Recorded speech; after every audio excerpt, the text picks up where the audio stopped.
A moment too close. My life took an unexpected turn. I'm Paula, a single mother who's been raising my son, Jeremy, alone for a long time. He's 24 now, and we've always been close. Just the two of us, navigating life's ups and downs together. But one evening, something unexpected happened, something that left me questioning everything. Jeremy came home looking exhausted, saying he didn't feel well. He'd been working long hours and studying hard, and he seemed utterly drained. I told him he could lie down on my bed if he needed to rest. The night was cold, and our old house took forever to warm up.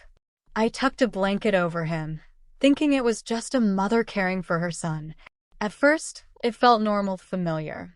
But then, as I lay beside him to keep him company, I felt him shift closer. I assumed he was just trying to get warm, so I didn't think much of it. His arms wrapped around me, gently pulling me close, the way he used to when he was younger, seeking comfort.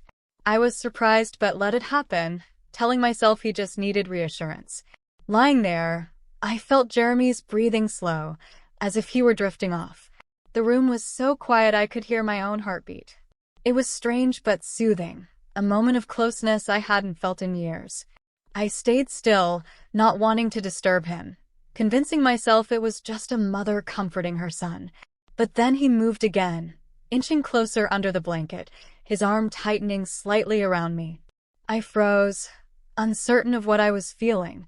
Part of me wanted to pull away, to say something to break the moment, but another part stayed rooted, caught in a tension I couldn't ignore. Then something happened that caught me off guard.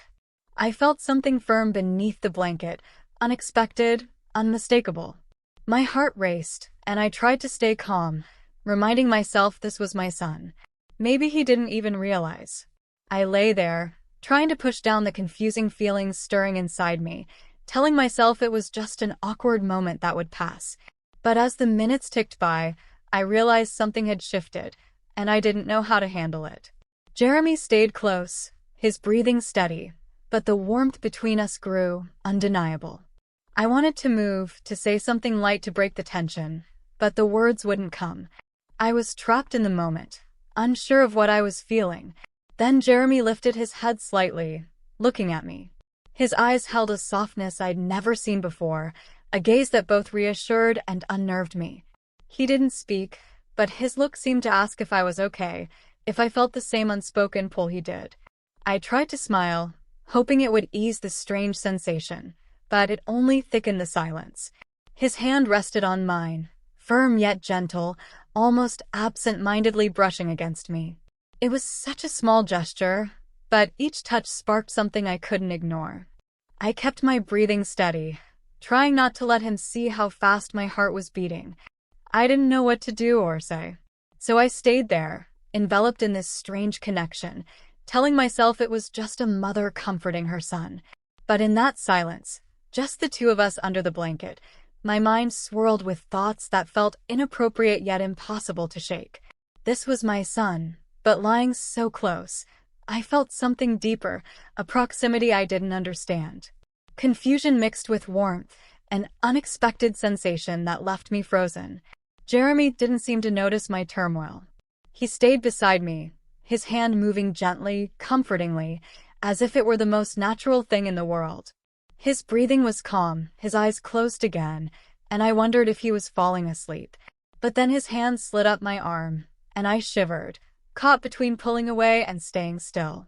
He opened his eyes, meeting mine, his gaze carrying a question, as if he were asking if I felt the same angelic pull he did. "Jeremy," I whispered, barely able to form the word, wanting him to stop, to create distance, but I couldn't move.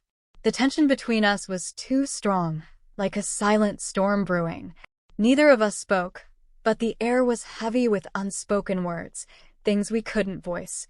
Almost instinctively, he moved closer. My heart pounded, my mind racing, but I couldn't bring myself to pull back. I was torn between my role as a mother and the strange feelings rising as he drew nearer. His hand rested on my shoulder, and then, gently, he brushed a strand of hair from my face. It was a simple gesture, yet it pierced my heart in a way I didn't understand. I opened my eyes, and he was there, so close I could see every detail. The The faint freckle on his cheek, the soft curve of his jaw, the way his gaze searched mine. There was a vulnerability in him that mirrored my own, and I could see he was as lost in this moment as I was. We stayed there, suspended in silence, as if time had stopped. My mind was a whirlwind of questions, doubts, things I couldn't grasp. I knew this was my son, the boy I'd raised, yet in that moment, he felt like someone entirely new. Just when I thought we'd remain frozen in that silence, Jeremy pulled back slightly, breaking the trance. He let out a nervous laugh, rubbing the back of his neck. "Sorry, Mom," he said, his voice laced with uncertainty. "I didn't mean to." "I don't know." He avoided my gaze, a faint flush on his cheeks, as if grappling with the same confusion I felt. I wanted to comfort him, to tell him it was okay, but the words caught in my throat. For the first time in a long time, I felt uneasy in front of my own son. I reached out, placing a hand on his shoulder, offering a small smile to ease the tension. "It's okay, Jeremy," I said softly, trying to sound reassuring. It's been so long since it's just been the two of us. Maybe we're both a little lost." He nodded, a flicker of relief in his eyes. Just as the tension began to ease, the doorbell rang, startling us both. I jumped up, my heart still racing, and hurried to the door, grateful for the interruption. It was our neighbor Paul, always friendly and dependable. He smiled, but his gaze lingered on me a moment longer than usual, and I realized I was still carrying the strange energy from my time with Jeremy. "Hey, Paula," he said warmly. "Just checking if you need anything. I know it's been cold lately, and I can help with the heater if you're having issues." Relief washed over me, and for a moment, I let myself relax. "Thanks," I said, smiling. "The house is a bit chilly." "I'd appreciate that." Paul stepped inside, and I caught Jeremy watching us from the hallway, his face unreadable. For a split second, I saw something in his eyes. Jealousy, maybe, though he quickly masked it. It surprised me, making me wonder if there was more to his feelings than he let on. As Paul checked the heater, we exchanged small talk about the house, but I couldn't stop glancing at Jeremy, who stood silently, observing with an intensity that unsettled me. His unease added another layer of tension to the room. I wavered between wanting to smooth things over with Paul and being hyper-aware of Jeremy's presence, his gaze never leaving us. After a few minutes, Paul turned to me with a smile. "All right, Paula, just call if you need anything else." I thanked him, and as he left, the tension between Jeremy and me became even more palpable. I closed the door and turned to him, seeing his serious expression. "You okay?" I asked, trying to gauge what was on his mind. He shrugged, looking away, his voice low. "Yeah, I'm fine. Just didn't expect Paul to show up, that's all." I wanted to talk, to understand what was happening between us, but before I could say more, he brushed past me and headed to his room. Without another word, his door closed softly behind him, leaving me standing there with a mix of relief, confusion, and a lingering sense that something unresolved was simmering. I stared at his closed door, a hollowness settling in that I couldn't quite grasp. I didn't fully understand what had just happened. The moment we'd shared, the way he'd reacted when Paul arrived, the unspoken tension threatening to erupt again. I went to my room and sat on the edge of the bed, replaying every moment in my mind. I knew I couldn't ignore this forever, but I didn't know how to face it either. Then came a soft knock at my door. My heart skipped, wondering if it was Jeremy returning. "Come in," I said, trying to keep my voice steady. Jeremy opened the door and stepped inside, his face still unreadable. He sat beside me, eyes fixed on his hands. We sat in silence for a moment, the air heavy with all that remained unsaid. "Mom," he finally said, his voice barely a whisper. "I don't know what's going on. I'm sorry if I made things weird earlier." He struggled to find words, his vulnerability cutting through the tension. I placed my hand on his, offering a small reassurance. "It's okay, I said. "Maybe we're both just a little lost right now. It's been so long since it's just been us, and sometimes things get confusing." He nodded, still looking down, then met my eyes, his gaze filled with emotions I couldn't fully decipher. "It's different, though," he said softly, almost as if afraid to admit it. My heart tightened, caught in the same confusion. For a moment, I considered pulling him into a hug, telling him everything would be okay, but I wasn't sure if that's what he needed, or if it would complicate things further. So I stayed there, letting the silence speak for us. Then, in a surprising gesture, he rested his head on my shoulder, the way he did when he was younger. It brought comfort, but also that strange unease I couldn't ignore.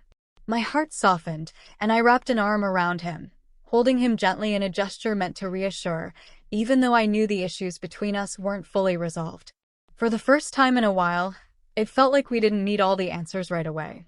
We could figure things out step by step, together, even if it was messy.